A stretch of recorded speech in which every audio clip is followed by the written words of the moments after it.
ಜ್ಞಾನೇಂದ್ರ ಎಲ್ಲಿದ್ದಾರೆ ಅಂತ ನನಗೆ ಗೊತ್ತಿದೆ. ಕುಮಾರಸ್ವಾಮಿಗೆ ಬಿಜೆಪಿಗೆ ಅದನ್ನ ಹೇಳೋ ಅವಶ್ಯಕತೆ ಇಲ್ಲ. ಎಚ್ಡಿಕೆ ಆರೋಪಕ್ಕೆ ಪ್ರಿಯಾಂಕ್ ಖರ್ಗೆ ಈ ರೀತಿ ಕೌಂಟರ್ ಕೊಟ್ಟಿದ್ದಾರೆ. ಅಧಿಕಾರಿ ಲಿಖಿತವಾಗಿ ರಜೆ ಸಲ್ಲಿಸಿದ್ರೆ ನಂಬಬಾರ್ದಾ ಅಂತ ಪ್ರಿಯಾಂಕ್ ಖರ್ಗೆ ಕೇಳಿದ್ದಾರೆ. ಬಿಜೆಪಿ ಕಾಂಗ್ರೆಸ್ನವರು ದಾಖಲೆಗಳನ್ನ ನೋಡಿಲ್ವಾ? ಶಿವಶಂಕರಪ್ಪನವರನ್ನ ಕೆಪಿಎಸ್ಸಿ ಅಧ್ಯಕ್ಷರನ್ನಾಗಿ ಮಾಡಿದ್ಯಾರು ಅಂತ ಪ್ರಿಯಾಂಕ್ ಖರ್ಗೆ ಪ್ರಶ್ನೆ ಮಾಡಿದ್ದಾರೆ.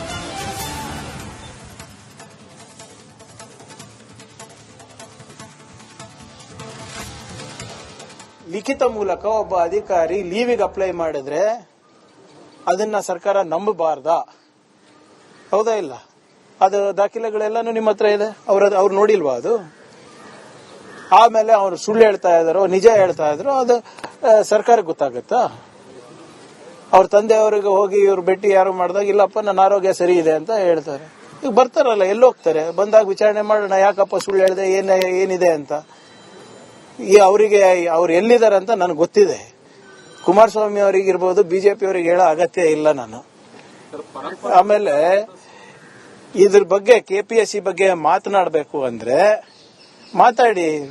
ಜೆಡಿಎಸ್ ಅವರು ಇರ್ಬೋದು, ಬಿಜೆಪಿ ಅವರು ಮಾತಾಡಿ. ಶಿವಶಂಕರಪ್ಪ ಸಾಹುಕಾರಿಗೆ ಮೆಂಬರ್ ಮಾಡಿದ್ ಯಾರು? ಅಧ್ಯಕ್ಷರ ಮಾಡಿದ್ ಯಾರು?